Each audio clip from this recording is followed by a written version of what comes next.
탈무드에서 전해져 내려오는 이야기입니다. 옛날 노아 홍수 때의 일입니다. 많은 비가 오고 이제 홍수로 인하여 모든 것이 물에 잠겼을 때 노아는 모든 짐승의 암수 한 쌍씩 방주로 받아들입니다. 그런데 선한 짐승이 혼자서 덜렁덜렁 들어옵니다. 노아가 전부 한 쌍씩 들어오라고 했는데 너는 왜 혼자 들어오는 것이냐?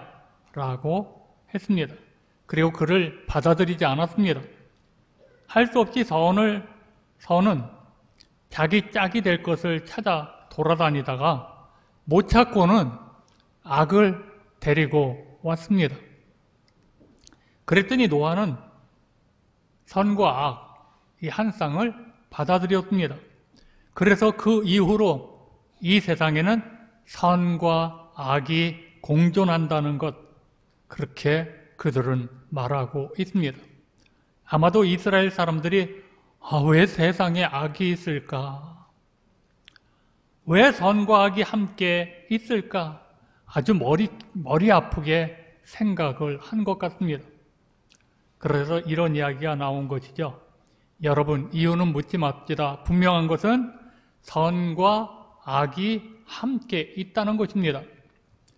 우리에게 큰 충격을 안겨다 준 N번방, 아직도 존재하고 있습니다. 이것이 떠돌고 있어요.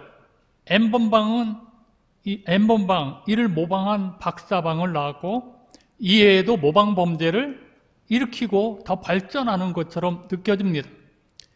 지난 11월 25일 텔레그램에서 10대들을 협박해 성착취물을 제작 유포한 제2N번방 주동자 엘이 호주 시드니 교회 주거지에서 체포되었습니다. 채팅 앱을 통해서 어린 청소년들에게 접근해 성착취 범죄를 저지른 현역 육군 장교가 붙잡혀서 조사를 받고 있습니다. 이 육군 장교의 핸드폰과 외장 하드에서는 성착취물 1000여 개가 쏟아져 나왔다고 합니다. 이런 범죄를 다루는 특수본이 있는데도 왜 사라지지 않는 것일까요? 더 극성입니다. 법을 강화하는데도 여전히 존재합니다. 바울이 예수님을 만나기 전에는 유대인들에게는 선과 악의 기준이 율법이었습니다.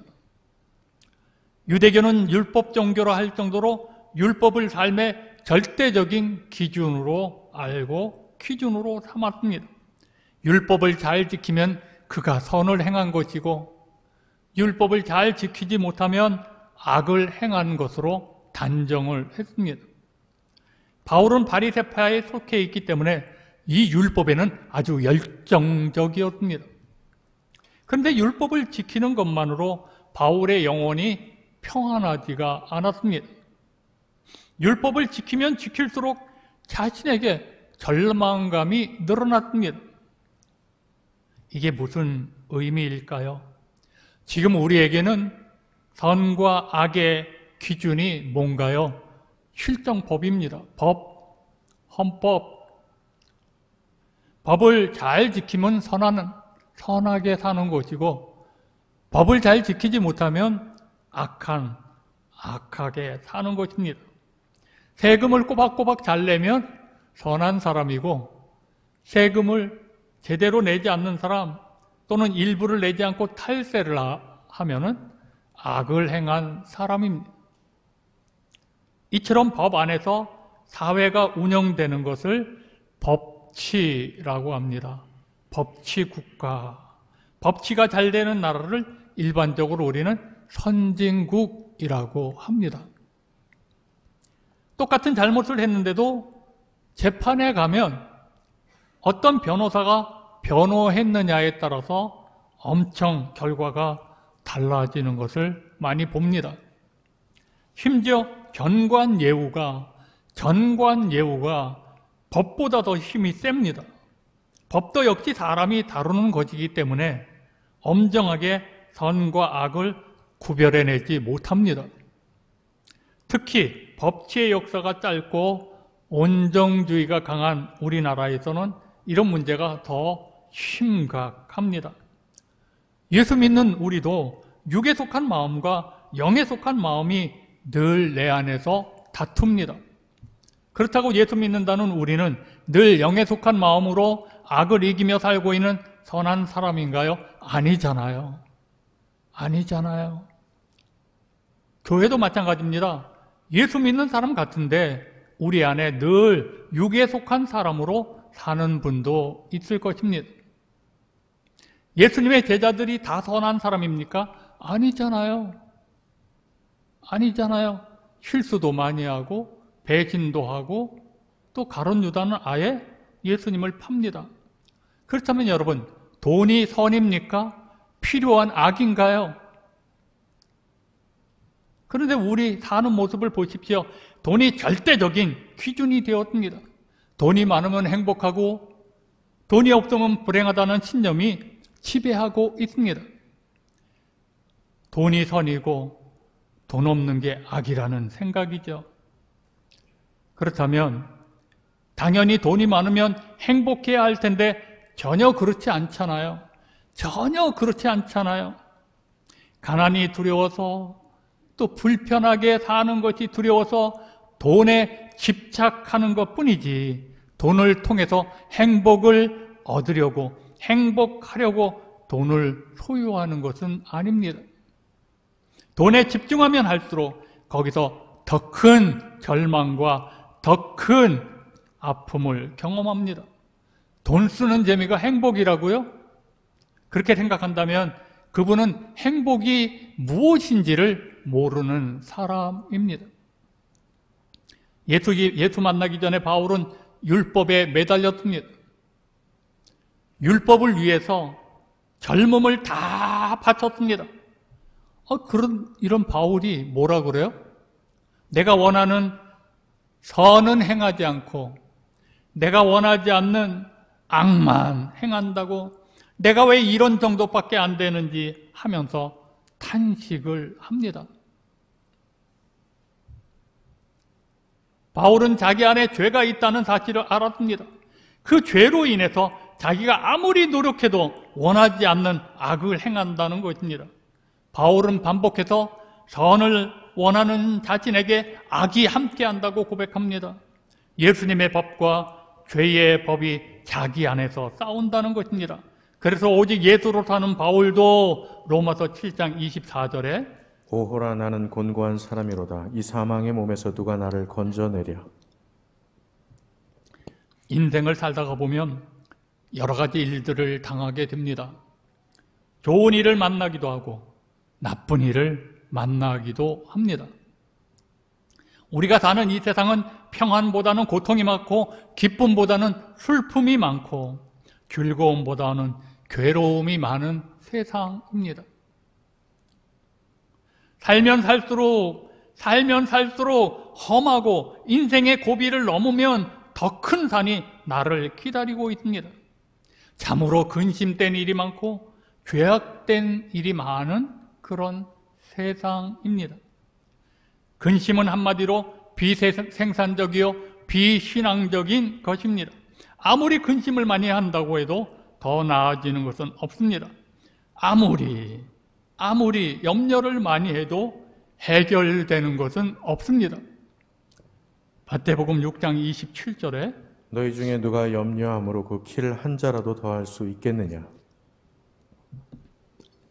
유대인들은 로마 사람들보다 키가 작았습니다. 본래 서양인이 키가 크고 중동에 있는 유대인들은 키가 작았습니다. 그러다 보니 저들은 항상 저들을 지배하고 있는 이 로마인들보다 키가 작다는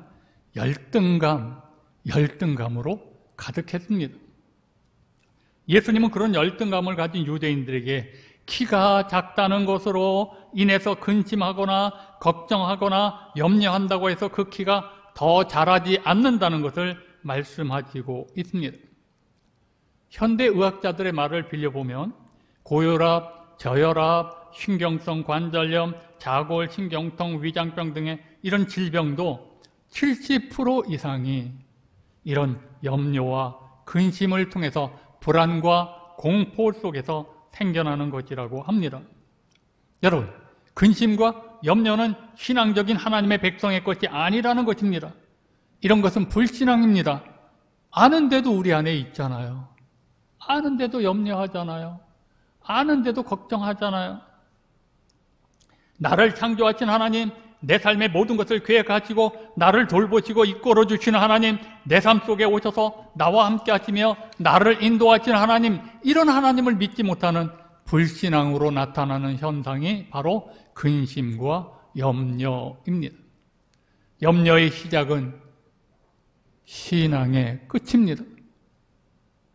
그러나 신앙의 시작은 염려의 끝이 되어야 합니다. 늘 선과 악이 싸우는 영적 전쟁터에서 우리는 어떤 믿음이어야, 어떻게 살아야 이 영적 전쟁에서 이기는 삶을 살게 되는 것일까요? 오늘 본문을 통해서 함께 은혜를 받고자 합니다. 첫째는 주 안에서 항상 기뻐하라. 본문 4절입니다. 주 안에서 항상 기뻐하라. 내가 다시 말하노니 기뻐하라. 항상 기뻐하라고 말씀합니다. 이게 내 마음대로 되나요? 항상 기뻐하라. 언제 어디서나 무슨 일을 만나든지 항상 기뻐하라고 말씀합니다.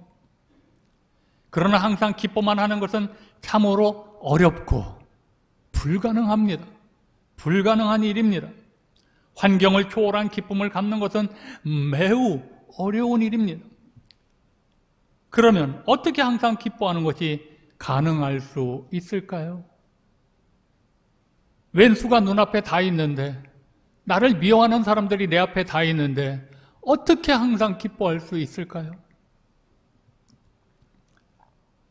오늘 항상 기뻐하는 것이 가능하다고 오늘 본문은 말씀합니다. 그 방법은 오늘은 본문에서 주 안에서 1절에 주 안에 서라, 2절에 주 안에서 같은 마음을 품으라, 4절에 주 안에서 항상 기뻐하라. 주 안에서라는 말은 우리에게 큰 의미를 주는 말입니다. 지금 바울은 로마 감옥에 갇힌 환경에서도 오히려 복음이 빨리 속히 증거된다고 기뻐합니다. 또 자신이 신앙의 훈련, 신앙의 성숙해지는 연단의 과정이라고, 기회라고 기뻐하면서 빌립보 교인들에게 감옥에서 주 안에서 항상 기뻐하라, 그렇게 말씀합니다. 우리의 삶에서 불행한 일이 일어날 때도 우리는 주 안에서 환경을 초월한 기쁨으로 살아야 한다는 것입니다. 우리가 주 안에서 기뻐한다는 것은 책임을 회피하는 것을 의미하지 않고 어려운 문제의 환경을 이길 수 있는 주님의 능력과 지혜를 달라고 기도해야 함을 뜻합니다. 합력하여 선을 이루시는 그 하나님을 믿고 항상 기뻐하라는 것입니다. 밝을 때나 어두울 때나 기쁠 때나 괴로울 때나 할 것 없이 언제나 기뻐하라는 것입니다. 우리 일반적으로 사람들은 내일이 찬란하면, 내일에 희망이 있으면 기쁨이 넘치죠. 근데 장래가 암담하면, 장래가 불확실하면 슬퍼합니다. 기쁨이 어디 있어요? 이 기쁨과 슬픔 사이를 헤매는 이유는 영원히 변함없으신 하나님 대신에 변하기 쉬운 세상을 믿었기 때문입니다. 이익을 따라서 뒤돌아서는 인간을 의지하였기 때문입니다. 무능한 자신을 믿었기 때문입니다. 그러나 그리스도인의 기쁨은 환경에 따라서 오는 것이 아닙니다. 환경에 좌우되는 것이 아닙니다. 예수 믿는 우리는 겉으로는 어둡고 불행한 것 같이 보여도 주 안에 기쁨이 있다는 것입니다. 지금 우리는 과거 어느 때보다도 더 많은 자유를 누리고 행동에 제재를 받지 않고 살아가고 있습니다. 그러나 놀라운 충격은 우리가 하고 싶은 것, 또 가고 싶은 곳, 생각하고 싶은 것은 마음대로 하면서도 기쁨이 없다는 사실입니다. 우리가 사는 이 세상에 기쁨을 빼앗긴 것 같습니다. 사회가 우리에게 자유를 보장한다고 우리에게 기쁨이 찾아오는 것이 아니라는 뜻입니다. 물질적인 풍요가, 물질적인 부요가 우리에게 기쁘게 사는 삶을 보장하는 것이 아니라는 것입니다. 항상 기뻐하라는 것은 참으로 어려운 숙제입니다. 오히려 세상 사는 것이 짜증스럽습니다. 불평, 불만이 습관적으로 몸에 밴 사람들도 있습니다. 만사가 못마땅합니다. 그래서 모든 것을 아예 부정적으로 보고 자꾸 비판합니다. 자꾸 비판합니다. 요즘 신경성 장애가 많다는 것은 이런 사실을 대변합니다. 삶이 왜 기쁘지 않은 걸까요?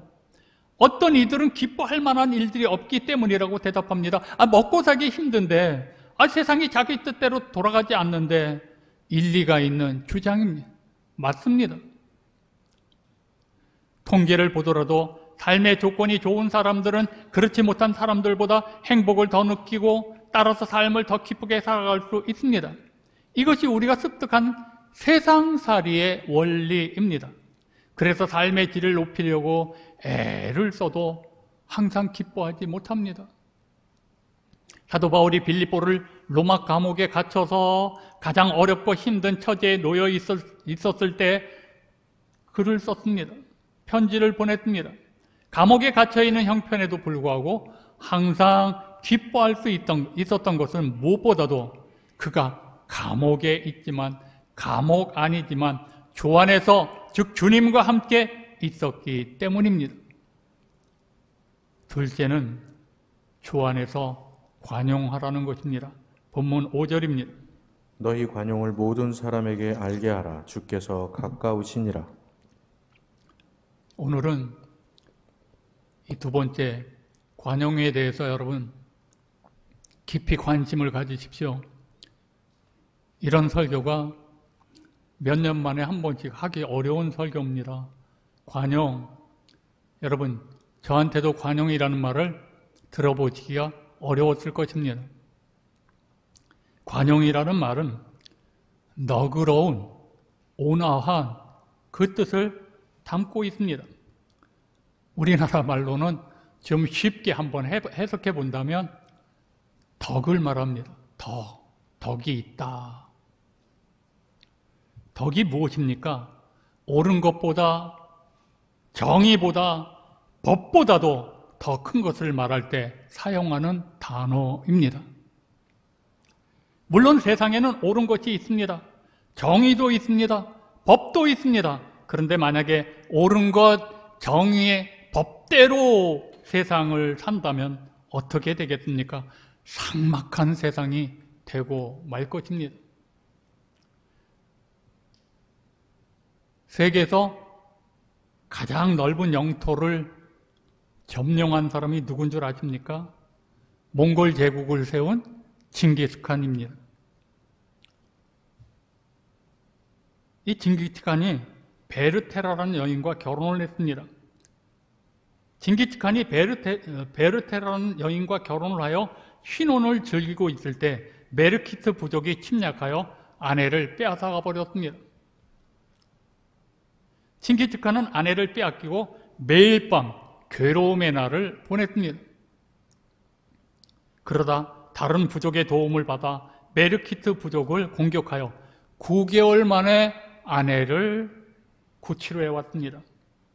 근데 여러분, 9개월 동안 이 아내는 적장의 아이를 가진 만삭의 몸이 되어 있었습니다. 그리고 얼마 후에 적장의 아이를 낳았습니다. 이럴 수가. 징기스칸은 아내와 아이를 죽여버리려고까지 생각을 했습니다. 죽여야 되겠다고. 적장의 아이, 적장의 아들. 그때 징기스칸의 어머니가 아내와 적군도 포용할 줄 모르면서 어찌 세상을 얻겠느냐. 세상을 얻으려면 세상을 덮을 만한 포용력을 갖추어라 라고 어머니가 말을 했습니다. 징기즈칸은 어머니의 말을 듣고 포로가 되어 정조를 잃고 적장의 아내가 되어 적장의 아이까지 낳은 아내, 그리고 그 뱃속에서 나온 이 아이, 뭐가 잘못이 있습니까? 잘못이 없잖아요. 그걸 깨달아요. 자기가 지켜주지 못한 게 잘못이죠. 그래서 적장의 아이를 아들로 받아들이고 아내와 아이를 변함없이 사랑했습니다. 그 후에 유럽 정복 전쟁에서 그 아들이 죽습니다. 징기즈칸을 위해 싸우다 죽습니다. 징기즈칸은 그 아들이 죽자 종일 계르에 머물면서 싸우지도 않고 슬퍼하며 그렇게 울었다고 합니다. 이것을 관용이라고 합니다. 이것을 관용이라고 합니다. 징기즈칸은 적장의 아이를 낳은 아내도 그 아이도 포용하고 용납했습니다. 징기즈칸은 자기 이름도 쓸 줄 모르는 사람, 자기 이름도 쓸 줄 모르는 사람, 무식한 사람입니다. 공부 못한 사람입니다. 그런데 관용하는 마음을 가지고 있었기에 세계를 정복하는 큰 사람이 될 수 있었던 것입니다. 주께서 가까우시니 예수 믿는 우리는 모든 사람에게 알게 해야 하는데 뭘 알리라고요? 바로 예수 믿는 우리는 관용하여 알게 하라. 여러분, 이 관용 속에는 관용하기 위해서는 양보해야 합니다. 그리고 기다려 주어야 합니다. 예수님께서 십자가에서 아버지 저들을 사하여 주옵소서, 자기들이 하는 것을 알지 못함이니이다 하고 자기를 십자가에 못 박는 자들을 용서해 달라고 하셨습니다. 아무리 큰 실수를 저지르고 죄를 범한다 하더라도 그 이면에는 나름대로 사연이 있습니다. 그 사연을 바탕으로 실수나 죄를 덮어주는 것이 관용입니다. 이 관용에는 친절이 있습니다. 친절의 반대는 각박, 인색이라고 할 수 있습니다. 각박하고 인색한 사람은 다른 사람에게 너그럽지 못합니다. 관용을 베풀 수 없는 것입니다. 여러분, 지난 10월 북한 해산지에서 10대 학생 3명이 공개 처형되었습니다. 2명은 남한 영화, 드라마, 그리고 포르노 영상을 시청하고 친구들에게 유포하다가 적발이 되었습니다. 다른 한 명은 돈 문제입니다. 돈 문제로 계모와 다투다 흉기로 찔러 살해한 혐의를 받았다고 합니다. 해당 학생의 부모 또한 자녀 교양에 대한 책임을 이유로 노동교화소에 수감되었습니다. 북한 당국이 반동 사상 문화를 척결하기 위한 강도 높은 통제, 단속에도 불구하고 국경을 비롯해서 오늘 대도시에는 남조선 영화를 시청하다, 남조선 드라마를 시청하다 적발되는 청년들이 근절되지 않습니다. 공개 처형 방식으로 공포 정치에 나섰다는 것입니다. 남쪽에 사는 우리와 너무나도 다른 세상입니다. 여러분, 우리 자녀를 이런 곳에 보내서 살게 할까요? 우리는 북한에 이런 아이들을 보내겠습니까? 내 아이를 보내겠습니까? 모든 사람에게 관용하라. 이것이 바울의 권면 중에 가장 어려운 부분일는지 모릅니다. 예수님은 항상 관용했고 바리새인들은 항상 편애를 합니다. 편애. 나에게 잘해주는 사람에게 관용하는 것이 아니라 나의 반대편에서 박해하더라도 관용하여 누구에게든지 대인관계에서 여러분 승리하시기를 바랍니다. 지금은 내가 속이 터지고 억울하고 속상해도 시간이 지나면 달라집니다. 분명히 달라지는 날이 옵니다. 이 땅에 아기 예수로 오신 하나님의 뜻이 관용입니다. 너그러움입니다. 관용입니다. 우리도 주 안에서 관용을 내가 사는 이 관용함을 모든 사람들에게 알게 하셔야 합니다. 자, 마지막으로 셋째, 주 안에서 감사함으로 기도하라. 6절입니다. 아무것도 염려하지 말고 다만 모든 일에 기도와 간구로 너희 구할 것을 감사함으로 하나님께 아뢰라.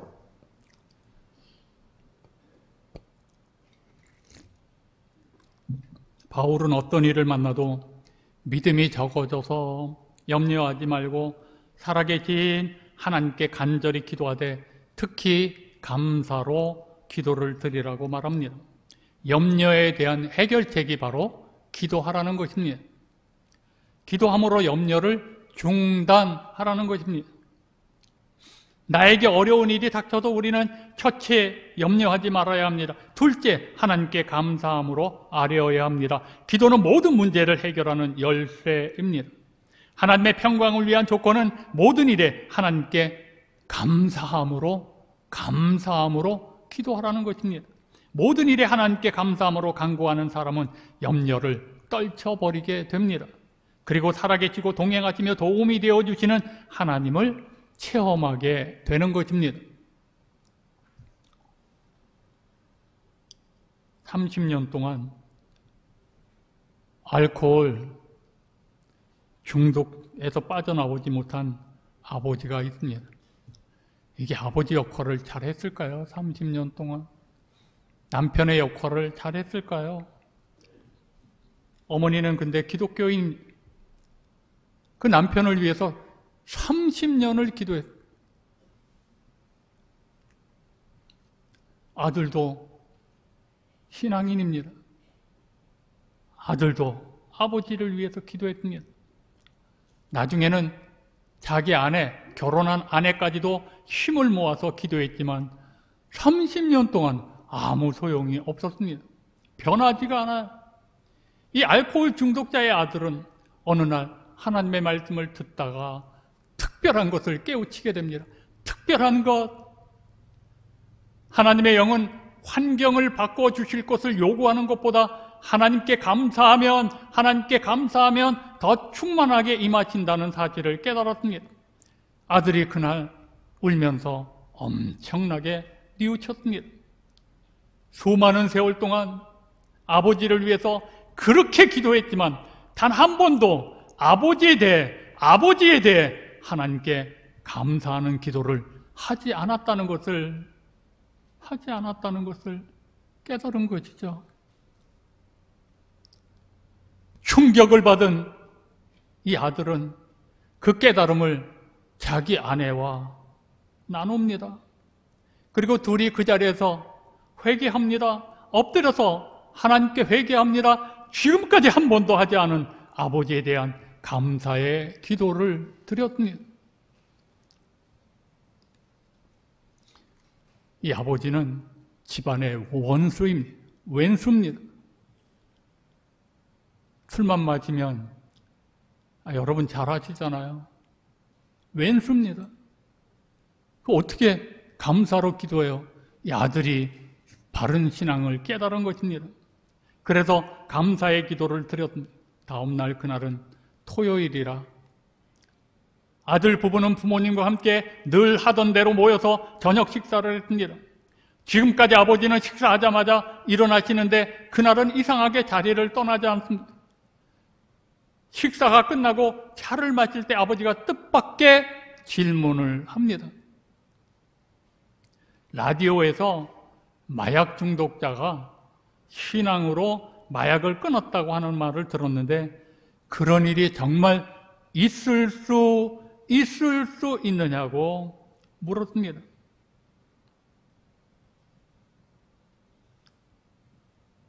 그날 참으로 오랜만에 가족들은 식사 후에 함께 오랫동안 자리를 함께 했습니다. 예수님에 관한 이야기를 나누었습니다. 놀라운 일이 몇 주일 지나지 않아서 아버지가 교회에 나가기 시작했습니다. 그 얼마 후에 아버지의 알코올을 자기 스스로 끊었습니다. 아들이 이런 고백을 했습니다. 내가 아버지를 바꾸어달라고 주님께 기도한 것이 30년이다. 그러나 아버지에 대해서 하나님께 감사하다고 기도하고 찬양한 것은 단 하루뿐이다. 놀라운 하나님의 역사입니다. 여러분, 우리도 관용하는 마음을 가지고 나를 괴롭히고 힘들게 했던 많은 분들, 여러분의 아버지, 여러분의 어머니, 어머니를 괴롭혔던 아버지, 내 주변에 있는 나를 괴롭히는 모든 사람들, 오히려 하나님께 감사로 기도하시기를 바랍니다. 이게 관용. 여러분, 남편을 감사해 본 적 있습니까? 아내를 감사해 본 적 있습니까? 자기 자식에 대해서는 늘 감사해요.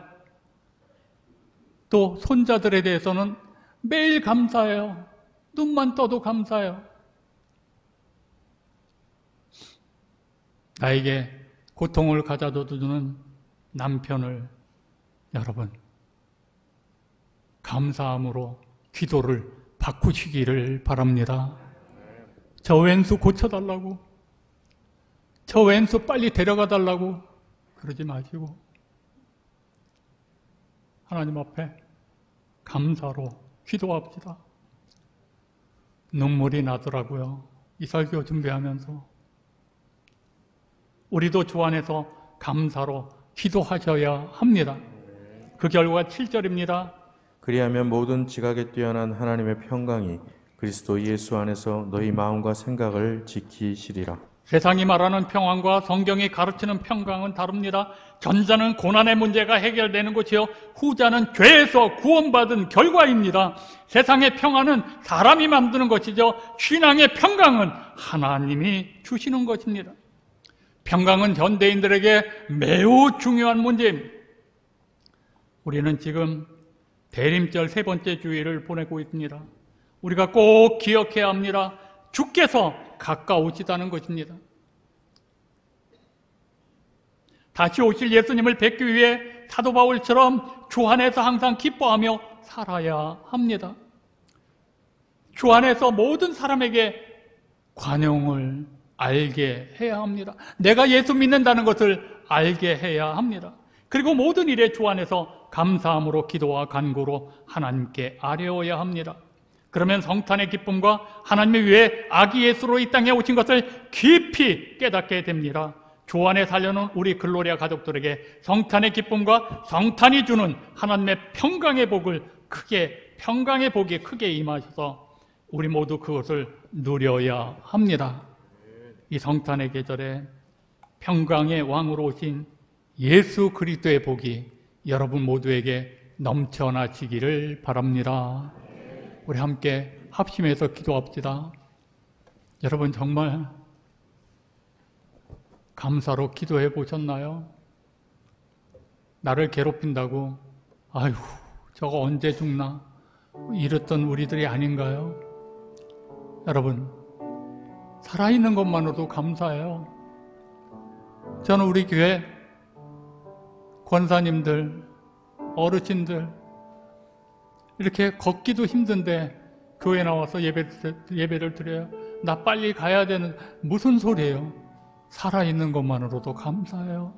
살아 계신 것만으로도 감사해요. 얼굴을 볼 수 있는 것만으로도 감사해요. 여러분 우리 감사로 기도하며 이제는 내 욕심, 내 자존심대로 살지 말고 관용합시다. 예수 믿었잖아요. 관용, 너그럽고 온화한 모습으로 나 예수 믿는 사람임을 알리는 그런 사람들이 되셔야 합니다.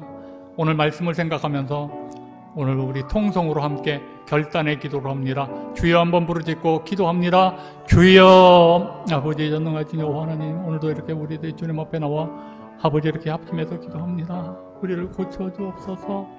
내가 고침받을 수 있는 것은 내 마음속에 주 안에서 주님 안에서 생각하고 주님 안에서 기도하고 주님 안에서 기뻐하고 주님 안에서 관용을 베풀며 내 삶이 송두리째 바뀌어지고 나뿐만 아니라 기도 제목 대상자들의 모든 삶이 송두리째 바뀌어지고 평강의 복이 임하고 잘되는 역사들이 일어나게 될 줄로 믿습니다. 하나님 우리 모두에게 이 은혜, 이 축복을 우리에게 내려 주옵소서. 오늘 여기 모인 모든 사람들에게 은혜 위에 은혜를 베풀어 주옵소서. 예수님의 이름으로 감사하며 간절히 기도드리옵나이다. 아멘. 하나님 사랑합니다. 오늘 주님 앞에 나와보니 내가 얼마나 어리석은 자였던가, 내가 얼마나 내 중심으로 살아왔는가를 깨닫게 됩니다. 주여, 우리들의 마음을 어루만져 주옵소서. 우리를 불쌍히 여겨 주옵소서.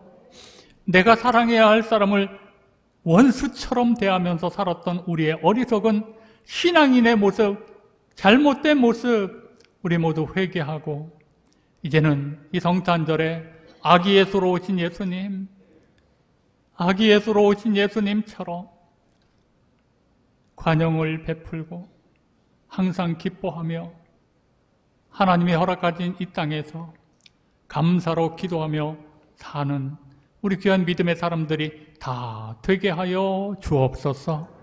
하나님, 우리 글로리아 가족들과 함께 하여 주옵소서. 오늘도 죽음의 고비를 넘었으며 주님 앞에 나와 예배하는 사랑하는 모든 분들에게 이렇게 예배 드리는 것만으로도 감사합니다. 살아계신 것만으로도 감사합니다. 하나님 복을 내려주시고 새 힘을 허락하여 주옵소서. 감사드리며 예수님의 이름으로 간절히 기도드리옵나이다. 아멘.